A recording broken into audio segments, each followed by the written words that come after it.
Take a moment to breathe before continuing. Perhaps you've experienced this scene. Someone says something simple, almost banal, and in a few seconds your body heats up. Your mind races. Your chest tightens. You respond. Then you respond again, mentally, in the shower, before bed. The situation passes, but something remains trapped within you. It's not the event itself, it's what happened inside. There's a silent conflict here, almost invisible, that most people never perceive. And it is precisely in this conflict that much of the psychological fatigue, the practical anxiety of daily life, and the constant feeling of always reacting, never choosing, reside. The reaction seems natural, almost automatic. It arises before conscious thought, before choice, before presence. From a psychological point of view, reacting is a conditioned reflex. From a practical point of view, it's an economy of mental energy. From a conscious point of view, it's an absence. When you react, you're not fully present. Something old takes control. An emotional habit, a repeated pattern, a memory that didn't ask permission to appear. And yet, it appears. Every emotional reaction creates an invisible thread of attachment, a delicate yet persistent thread. You cling to the anger you felt, to the need to be right, to the pain that wants to be acknowledged. Philosophically, this is fascinating. It's not the world that clings to you, it's you who cling to the world through reaction. Poetically, it's as if each unobserved emotion leaves a mark on the water even after the wave has passed. Minimalist, yet profound. Aesthetic, yet uncomfortable. In Buddhism, this inner state has a simple and precise name: restless mind. It is not a bad or wrong mind. It is simply a mind that never rests in the present moment. It runs backward, reliving what has already happened, feeding resentments, imaginary dialogues, scenes that can no longer be changed. Or it runs forward, anticipating losses, rejections, problems that do not yet exist. Past and future become emotional refugees, while the present remains almost devoid of attention. Observe honestly. Those who react to everything are rarely truly present. They are always somewhere else, psychologically trapped in memory, practically kidnapped by anticipation, consciously absent. And then the most common confusion arises, the feeling that life is heavy, that people are difficult, that the world demands too much. But what if the weight isn't in the events themselves? What if the real burden lies in the reaction you create, repeat, and sustain internally? You don't exactly suffer because of what happens. This seems counterintuitive, almost offensive at first glance. But delve a little deeper. What really hurts isn't the spoken word, the sideways glance, the delay, the loss of control. What hurts is the internal movement that follows, the resistance, the judgment, the narrative that the mind constructs to explain, justify, or attack. The reaction transforms a neutral fact into a prolonged experience of suffering. And then, amidst this accelerated flow, a simple, almost silent truth emerges, one that permeates both psychology and contemplative philosophy. The world doesn't control you. What controls you is your reaction to the world. This phrase isn't a slogan, it's a mirror. It points to something we normally avoid looking at, because looking requires responsibility, presence, and a pause that we rarely grant ourselves. Imagine this scene. Everything around you moves quickly. People, sounds, stimuli, demands. And you, standing still.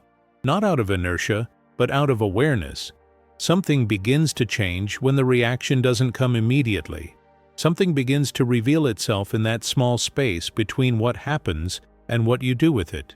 And it is precisely in that space, not yet explored, that the next part of this story begins to unfold. There is an almost imperceptible point that changes everything, but which is rarely noticed amidst the mental rush.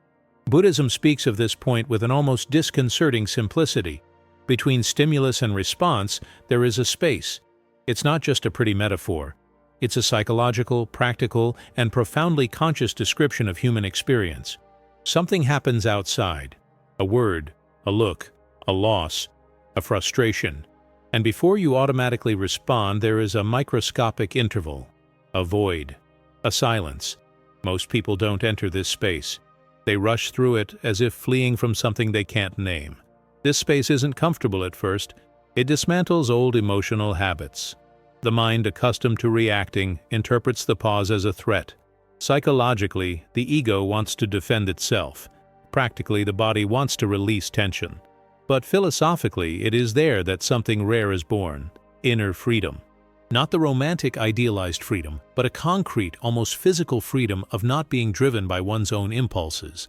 When you pause, even for a second, you interrupt the autopilot that governs much of your emotional life. In that silent interval, something is revealed. Consciousness begins to expand not outward, but inward. You perceive the emotion arising, the story the mind tries to tell, the desire to respond, explain, attack, or flee. And, upon observing, something curious happens. The emotion loses density. It doesn't disappear, it isn't repressed, but it ceases to be absolute. Aesthetically, it's like watching a cloud passing in a clear sky. It exists, but it doesn't define the sky.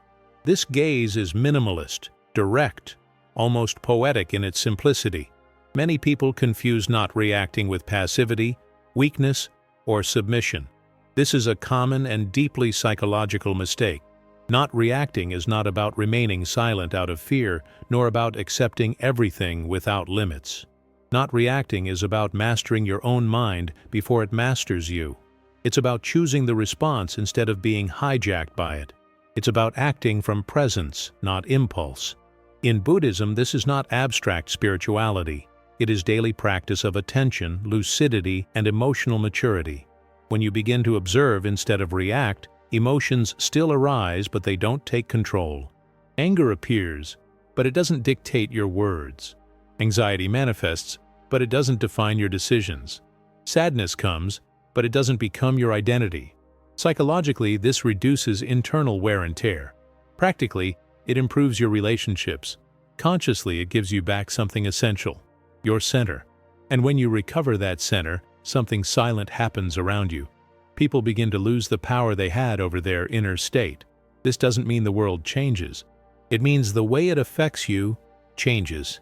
Comments that once destabilized you now have less impact.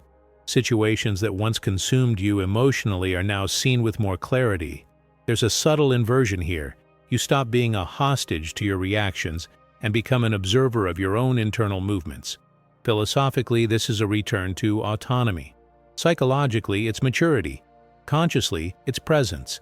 This is one of the most liberating teachings of Buddhism because it doesn't promise external control, but internal sovereignty.